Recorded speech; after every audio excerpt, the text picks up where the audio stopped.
Hey guys, welcome back to my YouTube channel Brainwaves. In today's vlog, I am going to show you my summer vacation morning routine as a CBSE class 12th student. Summer vacations चल रही हैं but studies and self improvement are still a part of my daily routine. So I will be taking you along with my throughout my morning. If you enjoy this vlog and find it relatable, don't forget to subscribe to my channel. It's really support me and motivates me to create more videos for you all. और comment section में ज़रूर बताना कि आपको किस type की videos देखना पसंद है या फिर अगर आपको किसी स्पेसिफिक टॉपिक पर टिप्स चाहिए तो मैं उस पर भी वीडियोस बनाने का ट्राई करूँगी. Now let's start the day. First of all I started my day with chemistry revision. Since the second chapter has already been completed in my Lakshya batch and the third chapter has started, I wanted to stay consistent with my classes. Physical chemistry भी जल्दी complete होने वाली है इसलिए मैं batch के साथ साथ चलना चाहती हूँ और बैकलॉग अवॉइड करना चाहती हूँ. 2000 years later. सुबह सबसे पहले मैंने केमिस्ट्री नोट्स रिवाइज़ किए. मेरे पास काफ़ी नोट्स थे इसलिए पूरे रिवाइज़ नहीं हो पाए. मैं लगभग हाफ नोट्स ही रिवाइज़ कर पाई but that's completely okay because आज का गोल सिर्फ रिवीजन स्टार्ट करना था. Step by step I am trying to stay disciplined and make the most of my summer vacation. After finishing my chemistry revision, I remembered that I still had a small part of my genetics lecture left from the Lakshya batch. It was only around 15 to 25 minutes long, so I thought it would be better to complete it first before moving on to anything else. इसलिए मैंने सबसे पहले वो pending lecture complete किया. मुझे personally छोटे छोटे pending task पहले फ़िनिश करना पसंद है बिकॉज उसके बाद स्टडीज़ पर और ज़्यादा फोकस हो जाता है.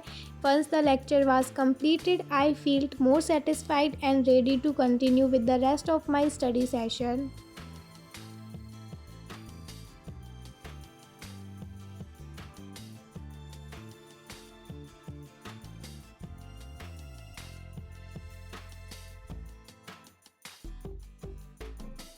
एंड बायो के लेक्चर के साथ मैं यहाँ थोड़ी कलाकारी करने बैठ गई थी, नेल पेंट वगैरह लगाने, क्योंकि मुझे पसंद है ये सब भी. सो या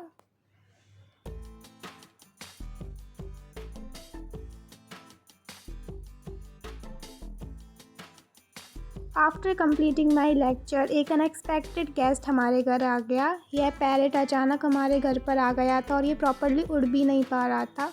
हमने इसे पानी और खाना दिया और थोड़ी देर इसकी केयर करी. मुझे लगता है कि यह किसी का पेट पैरेट है जो शायद कहीं से उड़कर हमारे घर आ गया, क्योंकि यह वाइल्ड पैरेट्स की तरह ईजिली फ्लाई नहीं कर पा रहा था और काफ़ी काम भी था. First since I was craving something sweet and refreshing we decided to make a Oreo shake. Breakfast में हमने ओरियो शेक बनाया and honestly it turned out really good. After breakfast, I continued my studies and watched the first chapter of physics from the परिश्रम batch. मैं इसका reason आगे दूंगी क्यों. Honestly, I really hope that Rajwant sir joins the 2.0 batch because I genuinely enjoy the studying physics from him. MR sir भी बहुत अच्छे से कॉन्सेप्ट्स को क्लियर कराते हैं. मैं अभी करंट में मैं लक्ष्य बैच में मैं उन्हीं से पढ़ रही हूँ बट मैं चाहती हूँ कि 2.0 बैच में राजवंत सर आएँ.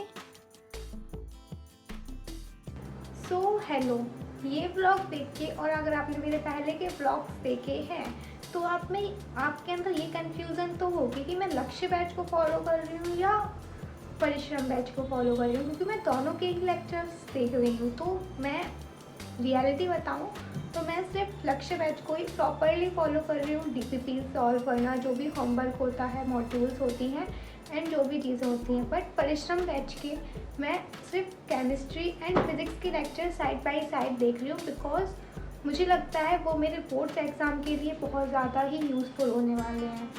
अब आप बोलोगे कि लक्ष्य बैच में भी बोर्ड एग्ज़ाम की प्रिपरेशन कराई जा रही है, वो बात ठीक है बट मुझे लगता है कि मुझे अलग से भी पढ़ना चाहिए बोर्ड्स के लिए बिकॉज अभी बहुत से बच्चों के नंबर कम हो रहे हैं बोर्ड्स में। एंड सबसे मेन इम्पॉर्टेंट बात कि अगर आपने फिज़िक्स में एमआरआई के नोट्स बिल्कुल प्रॉपर्ली बनाए हैं तो आपको पता है वो कितने लेंदी हैं, नीट पॉइंट ऑफ व्यू से काफ़ी डिटेल्ड हैं और बहुत अच्छे हैं। But as compare to board exam वो बहुत ज़्यादा ही एक्स्ट्रा है। अगर हम लोगों को रिवीजन करना है बोर्ड एग्ज़ाम के लिए तो हमारे माइंड में कुछ भी नहीं चल रहा, क्योंकि हम लोग कोचिंग नहीं जा रहे हैं, हम लोग ऑनलाइन प्रिपरेशन कर रहे हैं। तो आप जब उसको देखोगे, आप उन नोट्स को पढ़ोगे तो आप बहुत ज़्यादा कंफ्यूज हो जाओगे कि मैं कौन सा टॉपिक पढ़ूँ, कौन सा छोड़ूँ, कौन सा बोर्ड पॉइंट ऑफ व्यू से इम्पॉर्टेंट है। और परिश्रम बैच में ये चीज़ें अच्छे से बताई गई हैं कि ये टॉपिक बहुत ज़्यादा इम्पॉर्टेंट है, इसके चांसेस ज़्यादा हैं, इसके कम चांसेस है। तो मुझे लगता है कि वो मेरे लिए अच्छा है। और जो मेरे कज़िन्स हैं उनने भी मुझे सजेस्ट किया है कि नीट से ज़्यादा पहले फोकस बोर्ड एग्ज़ाम को रखो, क्योंकि जब बोर्ड एग्ज़ाम आते हैं ना तो कहीं भी नोट्स नहीं मिलते हैं कि आपको क्या पढ़ना है क्या छोड़ना है, आप एकदम कंफ्यूज हो जाते हो।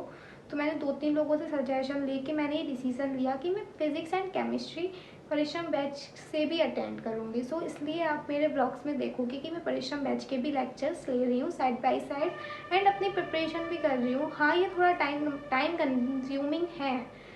कंज्यूमिंग है, बट ओके, इससे मुझे फ़ायदा ही मिलेगा, कुछ मेरा नुकसान नहीं होगा कि अगर मैं थोड़ा एक्स्ट्रा टाइम दे दूँगी किसी चीज़ को तो।